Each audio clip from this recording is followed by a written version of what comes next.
It was almost 2 a.m. when I was driving down a long, desolate stretch of highway just outside Flagstaff, Arizona. I'd been on the road for nearly 8 hours straight, trying to make it to my brother's place before morning. The desert air was cold, and aside from the occasional semi-truck, I was completely alone. The only light came from my headlights, cutting through the dark in the faint glow of the moon behind thin clouds. I'd turned off the radio hours ago. No signal, just static. The quiet had gotten to me, though. That kind of silence starts to play tricks on your mind. About 20 minutes past a rest stop, I saw something up ahead on the shoulder. At first, I thought it was roadkill, or maybe a bag of trash. But as I got closer, I realized it was a man. He was standing, barely illuminated by my high beams. Just standing there, motionless, thumb out, a hitchhiker. I slowed down, instinctively. I wasn't planning on stopping. It's 2 a.m., middle of nowhere, no cell service. You don't stop for strangers at that hour, not if you've got sense. But as I passed him, something compelled me to look. I glanced in the rearview mirror. He was still there, same position. But now, he had turned his head to watch me go. I should have kept driving, but something about him stuck in my mind.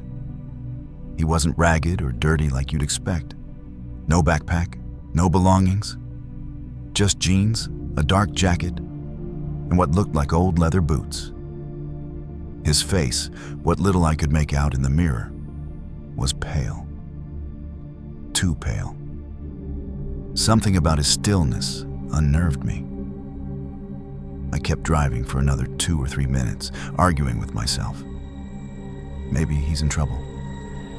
What if someone dumped him out there? Maybe he needs help. But that uneasy part of me, the one screaming "don't turn around," was getting louder. Eventually, guilt won. I pulled a wide U-turn and started heading back. As I approached the spot where I'd seen him, I scanned the side of the road. He was gone. I slowed to a crawl, headlights sweeping the desert brush. Nothing. Maybe he'd wandered off. Maybe he'd been walking. I rolled down the passenger side window and called out. No response. I turned on my hazards and got out, walking a few steps from the shoulder. The night was cold, dead silent. Then, from behind me, I swear, I heard what sounded like footsteps on gravel. I turned around fast, heart in my throat. Nothing. Just the ticking of my engine cooling. I waited, straining to hear anything. Still nothing. Eventually, I got back in the car and locked the doors. I told myself I was being paranoid, sleep deprived. Maybe I imagined him entirely. Maybe he never existed. I drove off, faster this time, tried to push it out of my head. Maybe 15 minutes later, just as I was calming down, I saw something in the distance again. Same spot on the opposite side of the road. My stomach dropped. It was him. Same posture, same clothes, same thumb pointing upward. There's no way.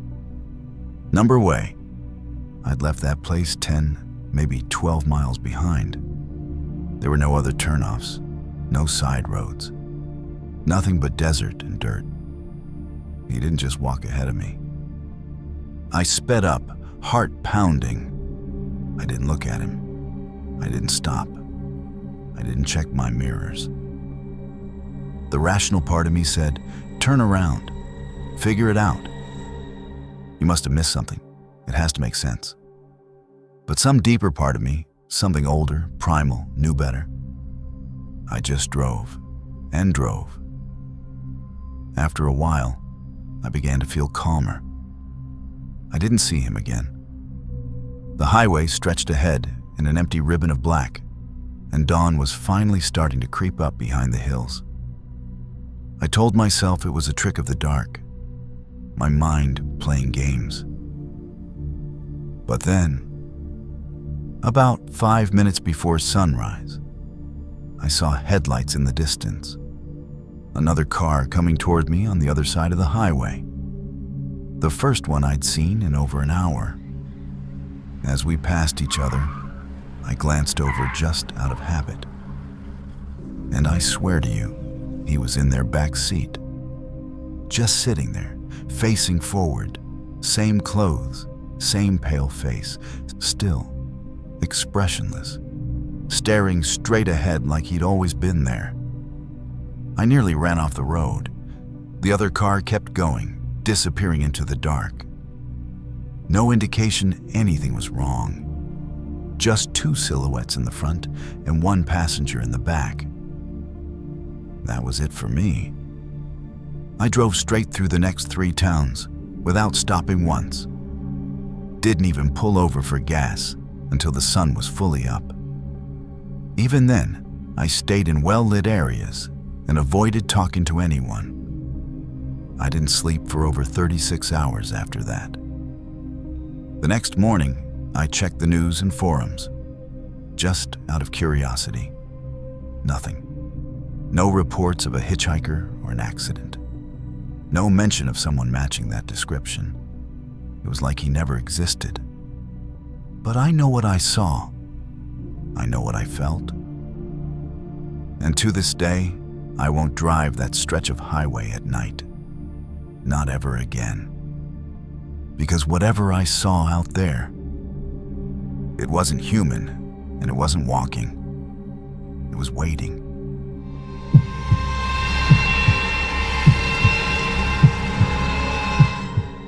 I used to work the late shift at a convenience store just off Interstate 84 in Oregon. The pay wasn't great, but the night shifts were usually quiet, and I liked the solitude. I would drive home around 3 a.m., heading east through long stretches of empty highway that cut through forest and farmland. It was peaceful. Until that one night I can't forget. It started as a typical shift. A few customers came in for gas and snacks. Some truckers passed through, and by 2:30 a.m., I was locking up. I got in my car, a beat-up Corolla, and began the hour-long drive back to my apartment in Pendleton. The sky was moonless, and the road ahead was swallowed by darkness, save for the beams of my headlights. About 15 minutes in, I noticed a car behind me. I only spotted it in my rearview mirror when we passed under a highway light. There were no headlights, just the silhouette of a vehicle tailing me at a steady pace. At first, I thought maybe their lights were broken. It happens. But the longer it stayed there, the more uncomfortable I felt. They didn't try to pass me, didn't flash their high beams, didn't back off. Just kept following. No lights, no license plate I could see. I changed lanes.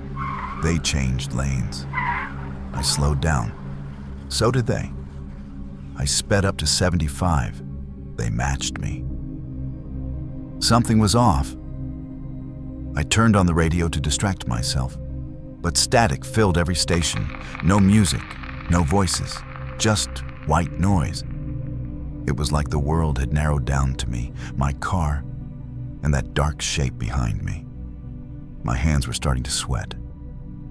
I reached for my phone, thinking I'd call 911 just to report suspicious behavior.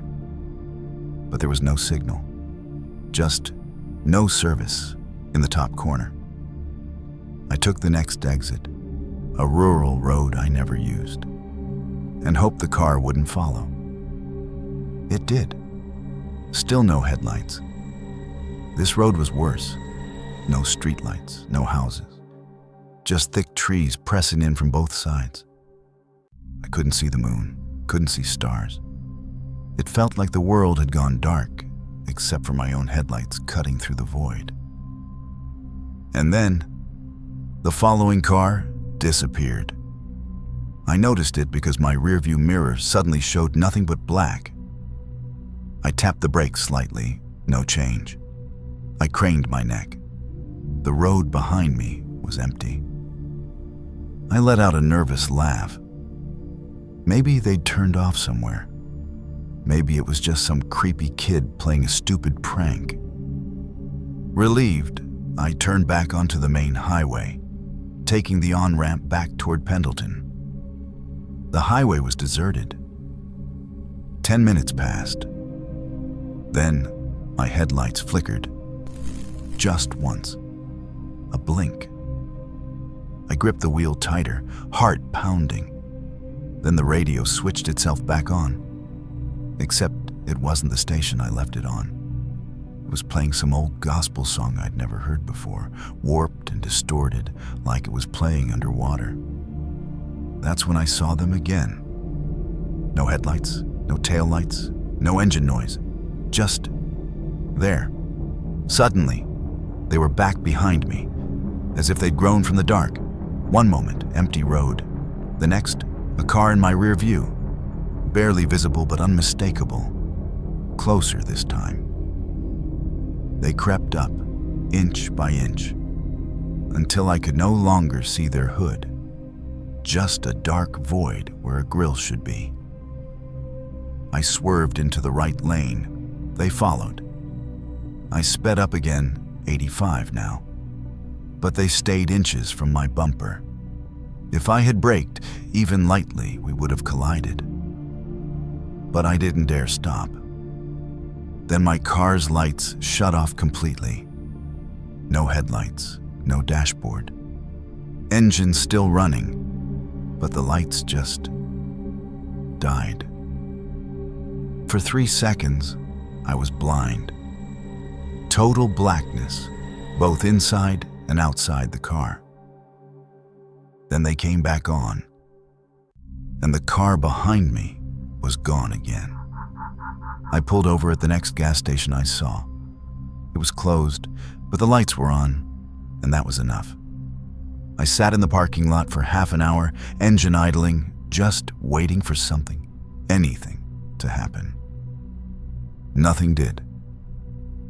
Eventually, I made it home. I didn't tell anyone. What would I say? That a car without headlights followed me, vanished, came back, and killed my lights?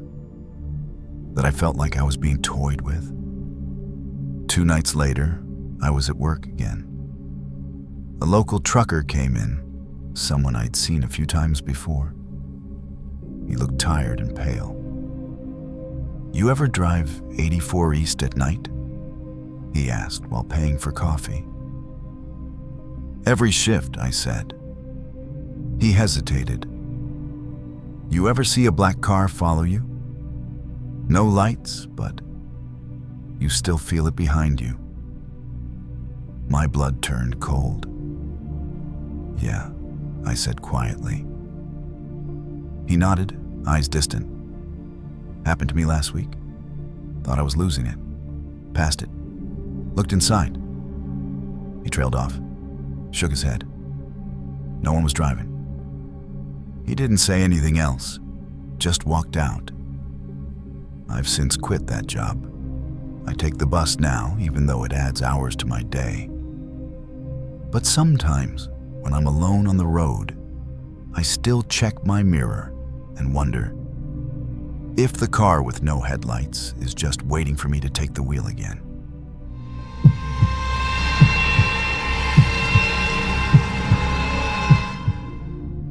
About a year ago, I took a late-night drive to visit my mom, who had just been discharged from the hospital.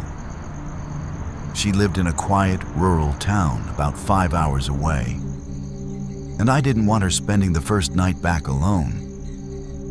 I left around 10 p.m., planning to arrive by 3 in the morning.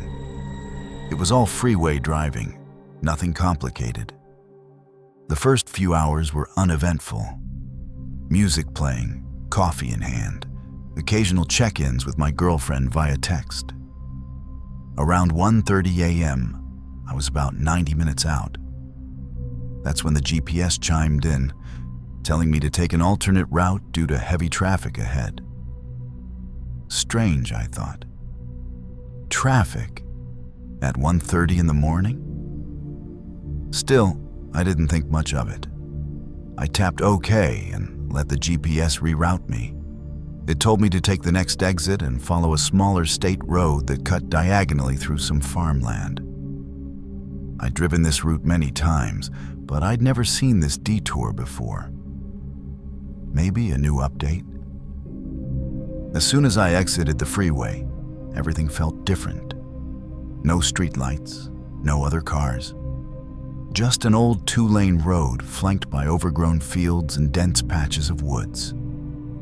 The kind of road where your high beams feel swallowed whole after 50 feet. About 15 minutes into this detour, my signal dropped completely. No bars. GPS froze. Spotify cut out mid-song. That was the first moment I felt it. That slight shift in the air, like something unseen had turned its gaze toward me. I kept going. The GPS was stuck on a blank screen now, just a blue arrow floating on gray. It still said, continue for 22 miles, but the road ahead was beginning to look off. It was freshly paved, but not in a state-maintained way. More like someone poured tar over it themselves. The trees on either side had grown in so thick they created a tunnel. My headlights bounced strangely off the branches, making shadows flicker across the road like something was darting between them. Then I saw it. A shape. At first I thought it was an animal, maybe a deer, but it was tall, too tall, like someone standing in the middle of the road, facing away from me. I slowed down. My brights hit the figure full on. It was a man. He wasn't moving. Just standing there, barefoot, wearing what looked like an old, dirty hospital gown. His skin was grayish and his hair matted. I rolled to a stop about 30 feet away. He didn't turn around. My hand hovered over the gear shift, ready to reverse, when he finally moved. Not a full-body turn, just his head. Slowly, like it was creaking on rusted hinges. He looked at me. I slammed the car in reverse and hit the gas. The man didn't follow. He just stood there, head tilted, watching me retreat. I drove backwards for what felt like forever, until I found a dirt turnout and turned the car around. That's when I realized something worse. There was no way back. The road I had just come down wasn't there. It was now a solid wall of trees. No gap, no pavement, just endless forest. I got out of the car, thinking maybe I was disoriented. Maybe I had turned too soon. But the air was still, too still. Even the crickets were silent. There was no wind, no rustling leaves, nothing. Just that thick, suffocating quiet. I got back in and decided to keep going forward. What choice did I have? About 10 minutes later, the road started to degrade. Cracks, potholes, sections missing entirely. The trees now leaned in so close their branches scraped the sides of my car. Then I saw another figure. This one crouched in the ditch, rocking slowly.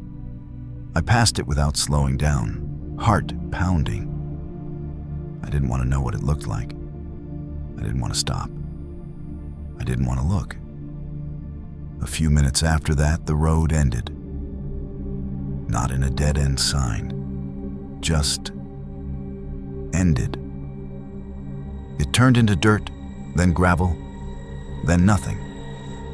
My car bumped to a stop in front of a wide-open field, lit only by moonlight.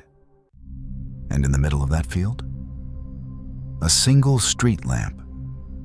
Just one, standing in the center of nothing, flickering gently like it belonged there. Like it had always been there. My GPS blinked back to life and said, "You have arrived." I didn't move. I didn't breathe. I just stared at that glowing bulb, surrounded by pitch-black emptiness. Something about it felt wrong. Like if I stepped into that light, something would be waiting for me. Then I heard it. Footsteps, crunching gravel, behind me. I turned, but there was no one. Then, closer this time. Footsteps again, coming from the trees. I floored it. I didn't care about the road, didn't care if I wrecked my suspension. I turned the car and drove straight across the field, headlights bouncing wildly, dodging rocks and dips. After what felt like forever, I saw a real road again. I swerved onto it and didn't stop until I hit the freeway an hour later. The GPS never showed that detour again. I tried to retrace the route, even searched for the name of that road. Nothing. It didn't exist. Not on Google, not on maps, not even in old records. I never told my mom. Never told anyone until now. But sometimes, when I'm driving alone at night and the GPS offers an alternate route, I swear I can hear static, just for a second. And then I say no. Always, always no.